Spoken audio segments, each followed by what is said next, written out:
Today, let's talk about one of the techniques that people use to influence our decisions.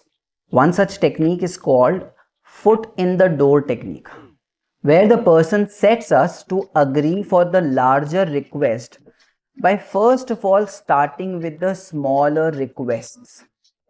Example, you would have seen a lot of webinars these days. What they do, they ask you to pay 99 rupees for their webinars. You go there and you think, okay, it's just 99 rupees. I can make a payment and I can learn a lot of things.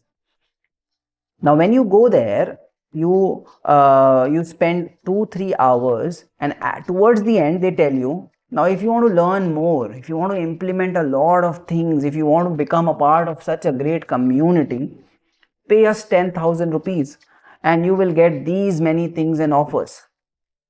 And we think, oh wow, he's giving us so many things. We have already paid 99 rupees and we have agreed to what he's saying.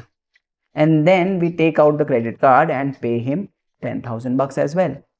Now this is what happened. We started with 99 rupees and we reached 10,000.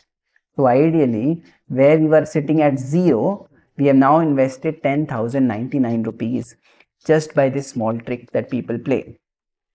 This is called foot in the door technique. You can even try it out with your friends, or if you're a marketing guy, you know what I'm talking about. See you in the next video.